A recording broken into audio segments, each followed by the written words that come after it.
Assalamualaikum warahmatullahi wabarakatuh. Nama saya Detika Rahmawati dari kelas 5B mata kuliah Teori Akuntansi, ingin mempresentasikan bab 8 pada buku Scott mengenai efisien pendekatan persetujuan untuk kegunaan keputusan. Berikut ini adalah materi yang akan saya paparkan dan akan saya jelaskan. Gambaran. Kontrak efisien adalah komponen penting dari tata kelola perusahaan yang efisien. Untuk meningkatkan tata kelola perusahaan, kontrak ini harus efisien, artinya mereka harus optimal menyeimbangkan manfaat kontrak. Pada akhirnya, tujuan dari teori ini adalah untuk memahami dan memprediksi pilihan akuntansi manajerial dalam situasi yang berbeda dan di perusahaan yang berbeda, dan bagaimana keuangan akuntansi dapat berkontribusi untuk kontrak efisiensi.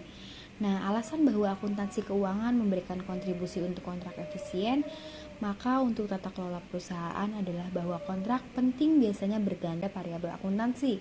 Misalnya, kontrak kompensasi manajemen biasanya tergantung pada laba yang dilaporkan, dan kontrak utang biasanya mengandung akuntansi perjanjian berdasarkan. Nah, akibatnya, manajer memiliki kepentingan penting dalam kebijakan akuntansi yang mempengaruhi dan perjanjian nilai-nilai. Perhatikan bahwa tidak seperti teori pasar yang efisien, minat manajer ini muncul secara independen dari apakah kebijakan akuntansi yang berbeda mempengaruhi arus kas. Sebenarnya apa sih teori kontrak efisien? Teori kontrak efisien ini mengasumsikan bahwa manajer seperti investor rasional. Akibatnya, manajer tidak dapat diasumsikan selalu untuk memaksimalkan keuntungan perusahaan dan lebih umum bertindak dalam kepentingan terbaik investor. Sebalik, mereka akan melakukannya hanya jika mereka melihat perilaku seperti berada di kepentingan mereka sendiri. Teori juga membayangkan kontrak implisit yang timbul dari hubungan bisnis yang berkelanjutan. Sebagai contoh, jika sebuah perusahaan membangun dan memelihara reputasi untuk laporan keuangan berkualitas tinggi, menghasilkan kepercayaan dari pelanggan dan investor yang akan terus beroperasi dengan integritas. Ada beberapa sumber permintaan kontrak efisien untuk informasi akuntansi keuangan. Yang pertama ada leader. Pemberi pinjaman menghadapi asimetri hasil. Yang pertama, mereka dapat mengalami kerugian besar jika kinerja perusahaan buruk, tetapi tidak secara langsung berbagi keuntungan jika perusahaan bekerja dengan baik. Kemudian akibatnya mereka menuntut peringatan dini akan kesulitan keuangan. Kemudian yang kedua yaitu ada pemegang saham. Manajer berasumsi rasional dan akan bertindak untuk kepentingan mereka sendiri yang mungkin bertentangan dengan kepentingan pemegang saham.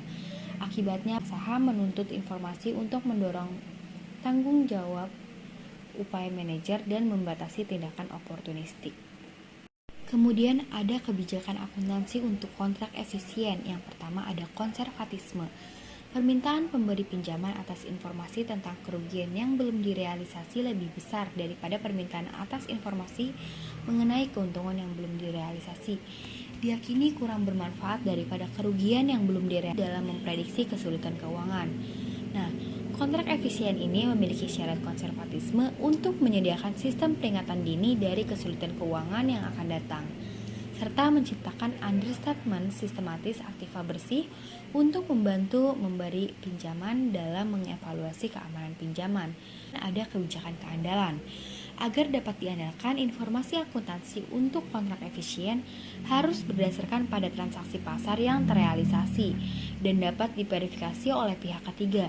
Peningkatan perhatian pada reliabilitas berarti bahwa laporan keuangan terbaik adalah untuk menginformasikan kepada pemberi. Melindungi manajer oportunistik tidak sama dengan yang terbaik untuk menginformasikan investor ekuitas. Materi yang selanjutnya yaitu mengenai ketegasan kontrak. Kontrak sifatnya sulit untuk diubah. Dengan kata lain, kontrak bersifat tegas dan juga banyak kontrak yang bersifat jangka panjang seperti kontrak utang.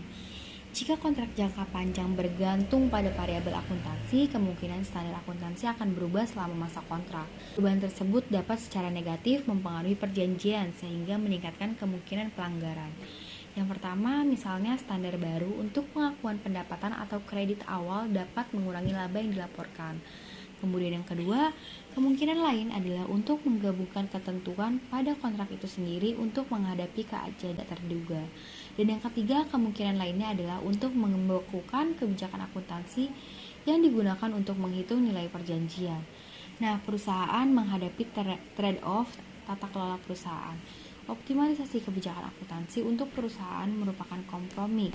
Menentukan kebijakan akuntansi secara ketat akan meminimalkan oportunistik kebijakan akuntansi yang dipilih oleh manajer tersebut. Materi yang selanjutnya yaitu mengenai pilihan karyawan saham. Perusahaan sekarang memeriksa area di mana perhatian manajemen tentang kebijakan akuntansi sangat jelas. Ini adalah akuntansi untuk opsi saham yang dikeluarkan untuk manajemen dan dalam beberapa kasus kepada karyawan lain, memberi mereka hak untuk membeli saham selama periode waktu tertentu. Perusahaan akan merujuk ke opsi ini sebagai ISOS. Kemudian ada pembahasan dan ringkasan pengeluaran ISOS. Pertanyaannya kemudian adalah mengapa sih manajemen keberatan dengan pengeluaran ISO? Apakah mereka benar-benar percaya bahwa hasilnya adalah harga saham yang lebih biaya modal yang lebih tinggi, kekurangan bakat manajerial, dan motivasi manajer dan karyawan yang memadai seperti yang mereka klaim? Nah, salah satu kemungkinan yang bisa menjelaskan keyakinan ini adalah bahwa manajemen tidak menerima surat efisiensi pasar, percaya bahwa investor akan bereaksi negatif untuk menurunkan laba yang dilaporkan terlepasan. Kemungkinan lain meskipun timbul dari kontrak, lebih rendah melaporkan laba akan meningkatkan kemungkinan pelanggaran perjanjian utang. Juga kompensasi manajemen dapat menurunkan sejauh kontrak kompensasi tergantung pada laba yang dilaporkan. Kemudian kita dapat membedakan efisiensi dan oportunisme dalam kontrak. Yang pertama ada studi empiris efficient contracting, di mana Main dan Smith melakukan penelitian tentang efisien contracting. Main dan Smith mengamati pilihan kebijakan akuntansi untuk mengkonsolidasi perusahaan subsidiari. Mereka berpendapat bahwa semakin besar interdependensi antara perusahaan induk dengan perusahaan anak, maka akan semakin efisien untuk menyiapkan laporan keuangan konsolidasi. Mereka memperkirakan bahwa semakin besar integrasi antara perusahaan induk dan perusahaan anak, maka semakin besar pula kemungkinan atau kecenderungan perusahaan untuk menyiapkan laporan konsolidasian.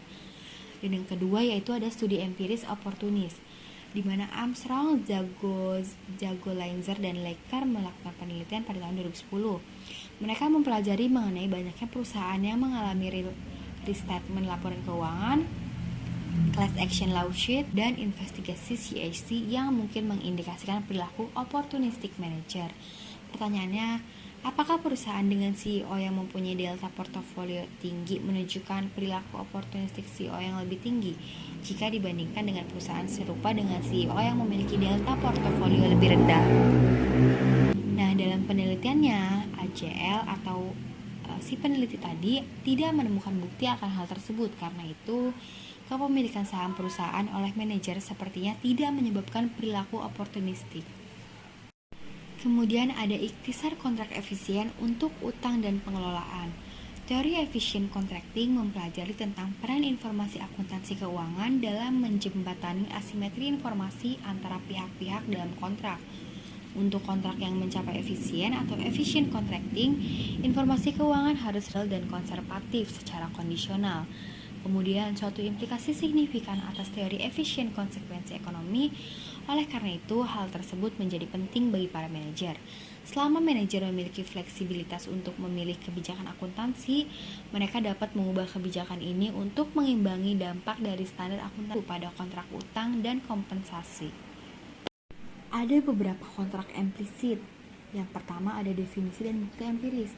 Perusahaan dapat mendapatkan keuntungan dari kontrak yang efisien tanpa harus benar-benar masuk ke dalam sebuah kontrak yang formal. Hubungan yang berdasarkan kepercayaan semacam itu disebut sebagai kontrak implisit. Nah, Bond, Ducharme, dan pada tahun 1995 melakukan penelitian dan memaparkan bahwa reputasi perusahaan dapat didukung oleh laba yang dilaporkan, yang meningkatkan kepercayaan stakeholder bahwa manajer akan terus memenuhi kewajiban kontrak. Kemudian yang kedua yaitu ada single masa non kooperasi pertanian. Ketika membuat keputusan, investor sadar bahwa manajer tidak selalu mengungkapkan semua informasi yang dimilikinya. Hal ini terlalu sulit dan mahal untuk menyediakan bagi setiap investor dengan informasi yang diinginkan tentang perusahaan. Teori permainan mengasumsikan setiap pemain memilih strategi tanpa mengetahui strategi yang lain. Kemudian ada strategi pair, di mana pilihan dari strategi yang diambil oleh masing-masing pihak. Kemudian ada juga Nest Equilibrium, yaitu salah satu strategi berpasangan. Setiap pemain memilih strategi mereka dan tidak akan meninggalkan pilihan mereka. Nest Equilibrium ini adalah hasil dari prediksi permainan non-kooperatif. Kemudian ada A Truth Multi-Period Game. Jika permainan satu periode diulang selama jumlah periode yang tidak terbatas, solusi kooperatif dapat tercapai. Jika permainan diulang untuk periode yang terbatas, strategi pemicu juga dapat mencapai solusi kooperatif jika hukuman yang cukup dapat diterapkan secara kreatif untuk penyimpangan apapun. Demikian yang dapat saya sampaikan mengenai bab 8 pada buku Scott tentang materi efisien pendekatan persetujuan untuk kegunaan keputusan. Kurang lebihnya saya mohon maaf. Wassalamualaikum warahmatullahi wabarakatuh.